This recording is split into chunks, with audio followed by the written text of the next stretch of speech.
Hello students, so let us start the second part of the chapter Forest Society and Colonialism.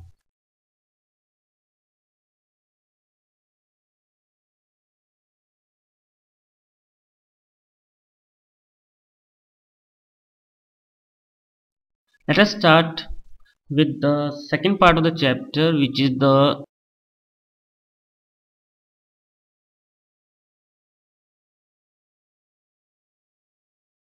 rise of the commercial forestry. As we know that in India, the colonial rulers needed huge supply of wood for railways, ship and ships, and because of that they cut a lot of trees. Because of this widespread deforestations, the British government alarmed because they were dependent on forest, and slowly the forest areas become very, they shrank the whole forest areas. Because of that they got alarmed, and this is how they invite a German expert whose name was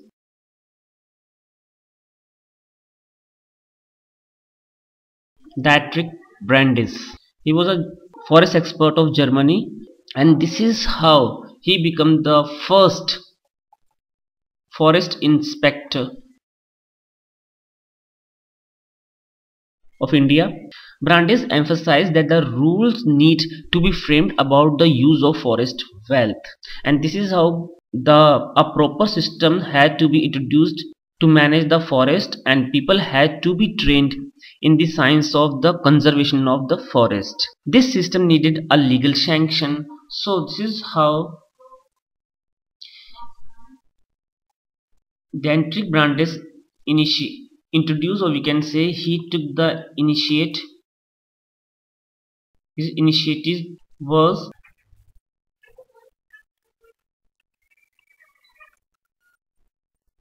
Indian Forest Service.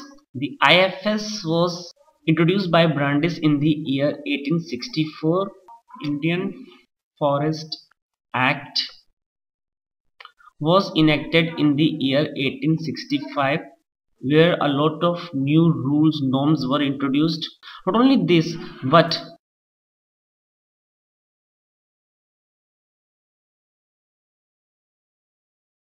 the Imperial Forest Institute was set up, and 1878 Act divided forest into three categories, and under this act now forests were divided into three categories. Obviously, as we all know, reserved forest, the second one is the protected forest, and the third one is the village forest for villages. The best forests were called reserved forest. Villagers could not take anything from these forests. They are not allowed to enter in these forests, even for their own use. Also for house building or for fuel, they could take wood from the protected, either from the protected or from their village forest only. So the area became limited for villages and the tribals, because now their main aim is to reserve forest also for their future, so that they can conserve forest. Let us see the effects or what other things happen because of the introduction of the forest law or the rise of commercial forestry. First, how were the lives of people? Here people mean the tribal people and the people who were dependent on forest for their livelihood, like the nearby villagers. So how their lives were affected?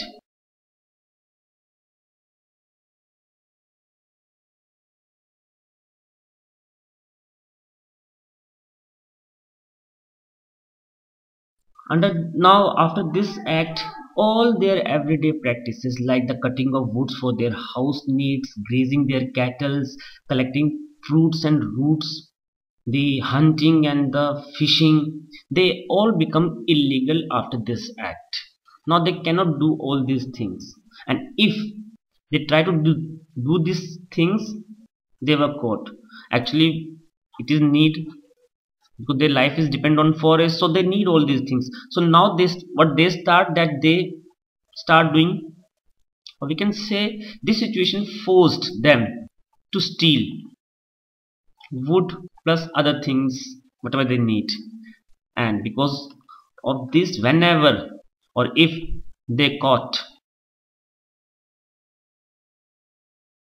they were at the mercy of guards, and obviously guards misuse them or exploiting them. They took bribe from them. So this is what they were doing with, treat with these forest people, villagers or the tribals. And obviously women's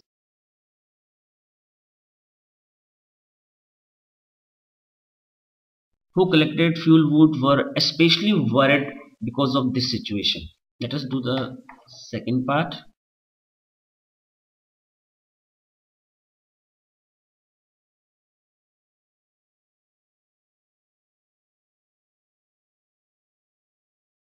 That how did forest law affect, these new forest rules affected the cultivations. Obviously the major impact we see in the shifting cultivation, or the Sweden agriculture, also known as the shifting cultivation, as a system of agriculture in which what people were doing, like for example in forest area. Now they decide what they do, that they cut one piece of forest and burn this area and do their cultivation work here. Later on the same process, after 2 or 3 years, when the soil become unfertile, they change their land and come this area and do the same process. The same we see here also. So this is what they were doing in these areas. This type of cultivation is known as shifting cultivation. Obviously shifting cultivation has been practiced in many parts of Asia, Africa and South America, and in India it is known by different names as Daya, Panda, Beva, Neva, Jhoom, Padu, etc. etc. Especially Jhooming in the northeast, Deepa in Chhattisgarh and Andaman Nicobar, etc. So students, the colonial government banned shifting cultivation, but they felt that the land was used for cultivation every few years and could not grow tree in these areas again by them. When a forest was burned, so first of all, according to them, land, the forest land reduced, or we can say shrunk, because of this process. Second thing what they thought is that when a forest was burned, there was added a danger of forest fire also, because of the this slash and burn agriculture, shifting agriculture. And the next problem is the problem of collecting taxes, because they shift their land, so it create problem for them to make account of taking tax from different areas, because they change their areas after few time period. So this is why they banned shifting cultivation. The third part is the, obviously the hunting also banned. But now who could hunt? Before the forest law, many people who lived in or near forests had survived by hunting deer and many animals, small animals especially, those who were caught. But this customary practice was prohibited.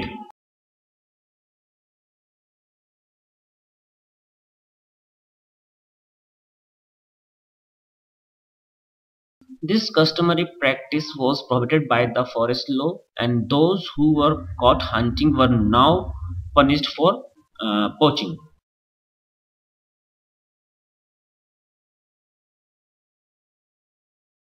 Even then, hunting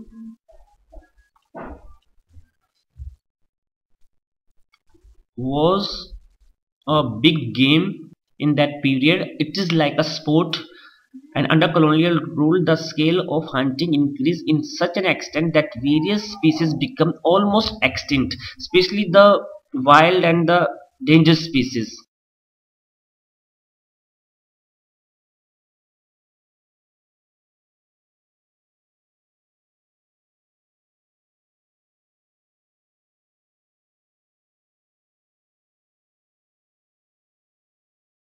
So according to Britishers, the large animals as sign of wild, primitive and savage societies.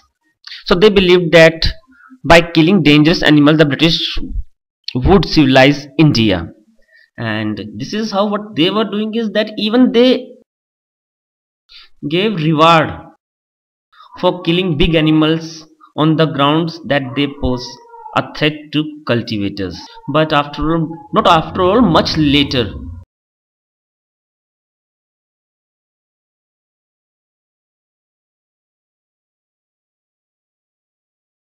the environmentalists and the conservators begins to argue that all the species of animals needed to be protected and they were not to killed or hunt. We can see pictures of that time periods also, that how proudly they stand and take photo of all those animals whom they killed.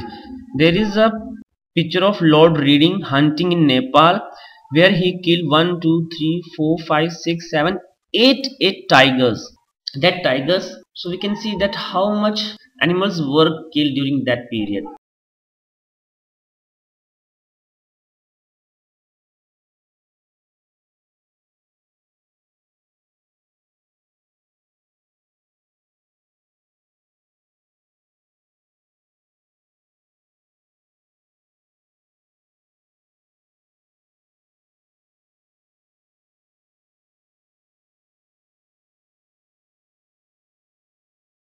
The effect of the new forest laws on the nomadic and the pastoralist communities. Nomadic and the pastoralist communities do not maintain a permanent place. They basically move from one place to another place with their animals, with their cattle. But under colonial rule, the life of these communities changed dramatically. How?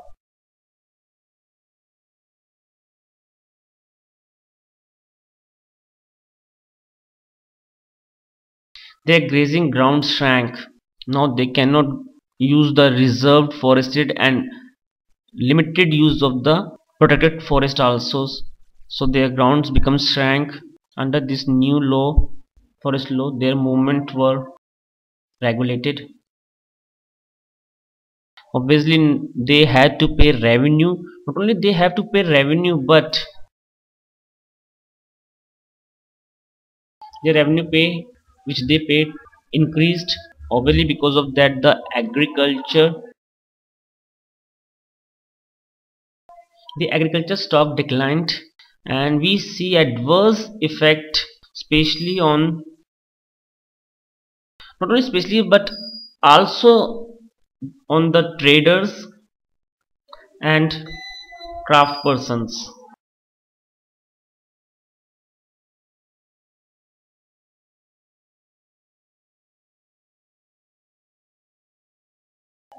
The effects on the plantation owner, large areas of forest were cleared to make the plantations of tea, coffee, rubber, etc.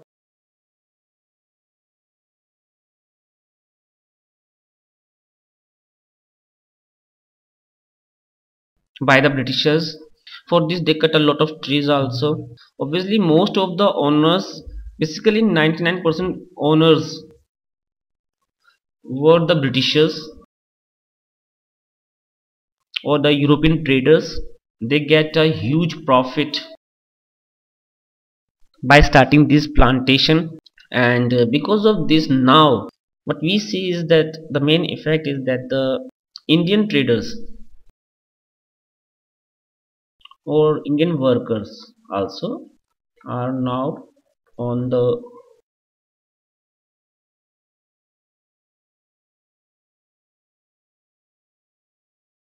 European plantations.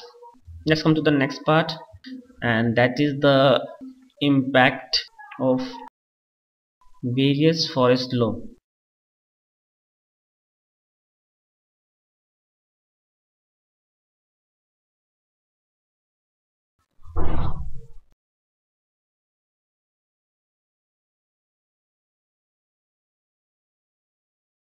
Now they put various restrictions. The Forest Act meant severe hardship for the villagers across the country. Obviously now after the act, all their forest activities like cutting trees, grazing, etc., etc., they all become illegal. As we already discussed this, but we also discussed the impact on cultivators, especially those who were doing shifting cultivation or the slash and burn cultivations. Now this become illegal or banned. Obviously when an area become reserved forest or protected forest, now the people of that area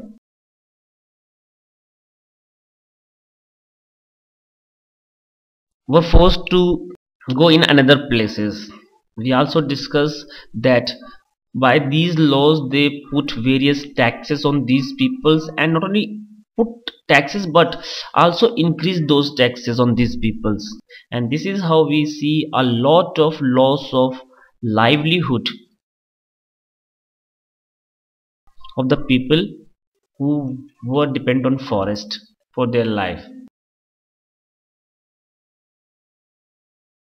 That's what we done in our this second part of the chapter.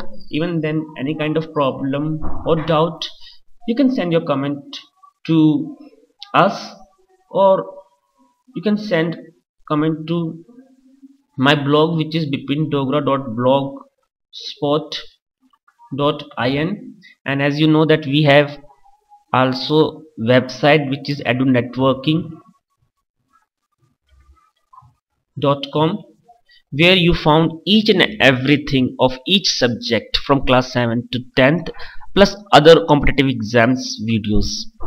Visit this also. Thank you.